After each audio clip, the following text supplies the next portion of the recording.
There is a company that touches almost every purchase you make. Coffee in the morning, groceries on the weekend. That subscription you forgot to cancel. And yet this company has never lent you a single dollar. It has never approved your loan. It has never chased you for a late payment. It is not a bank. It just made more money last year than most banks on the planet. This is the story of Visa, and why its business model might be the most quietly brilliant idea in modern finance. Most people assume Visa is a bank. It is not. When you swipe a Visa card, your bank gives the credit and approves the purchase. Visa never touches your money at all. So what does it actually do? It runs the road the money travels on. Every time a payment moves from a shopper's card to a store's account, it travels down that road, and Visa collects a small toll for making the trip possible. The story starts in Fresno, California, in 1958, when Bank of America mailed unsolicited credit cards to about 60,000 residents. It called the card Bank AmeriCard. It was almost a disaster. Within a year, more than 1 in 5 accounts fell delinquent, and the bank lost millions to fraud. But it survived, and by the late 1960s, other banks began licensing the card too, creating total chaos. No shared rules. No shared technology. In 1970, a banker named D. Hawk proposed something radical. Strip control away from one bank and hand the network to a new organization jointly owned by all the member banks.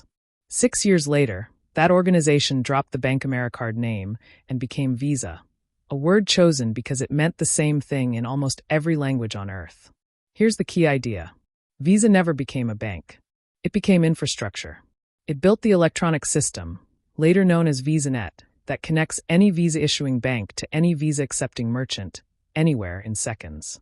The more banks that joined, the more merchants wanted to accept Visa. The more merchants that accepted it, the more valuable the card became to customers. That flywheel is called a network effect, and once it gets moving, it becomes almost impossible for a competitor to catch up. In March 2008, Visa went public in the largest IPO in U.S. history at the time, raising $17.9 billion, just weeks before the financial crisis began tearing through the banking world. Visa itself barely felt the impact, and here's why that matters. Visa doesn't lend money, so it carries no credit risk. When a cardholder fails to repay, that loss belongs to the issuing bank, not to Visa. It simply processes the transaction and collects its toll either way. That single design choice separates Visa from a company like American Express, which issues cards directly and takes on default risk. Visa's business is volume, not risk. Now look at the numbers. According to Visa's own results filed with the U.S. Securities and Exchange Commission, fiscal year 2024 net revenue reached $35.9 billion, up 10% from the year before, with GAAP net income of $19.7 billion. In fiscal 2025, net revenue rose to roughly $40 billion, with operating margins reported near 60%. Some recent years have pushed even higher, close to 65%. Most retail companies would celebrate a 10% profit margin. Visa routinely runs at margins 6 times that. Why? Because Visa doesn't manufacture anything, holds no inventory, and eats no loan defaults. Once its network exists, processing one more transaction costs almost nothing extra. Economists call this operating leverage, and it's the same force that makes the most profitable technology platforms so lucrative. There's a deeper reason this model has lasted, too. Visa doesn't compete with banks. It partners with them. Every issuing bank is a distribution partner, doing the marketing and underwriting for Visa, for free, in exchange for network access. Regulators have challenged the fees Visa charges merchants, and new digital payment technologies keep trying to route around card networks entirely.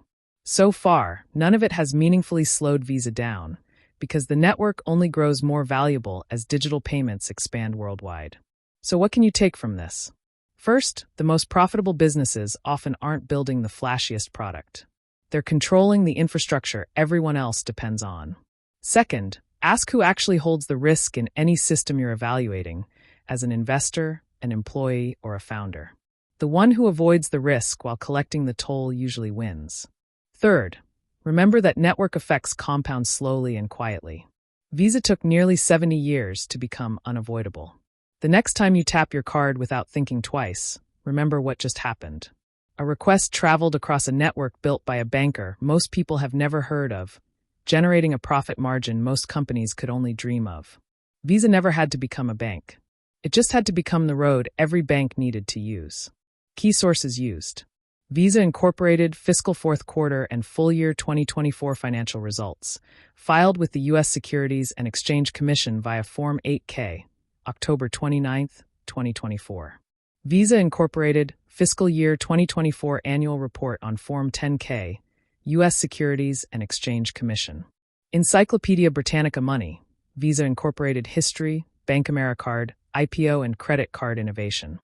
Publicly reported Visa fiscal year 2025 financial results, including net revenue, net income, and operating margin figures.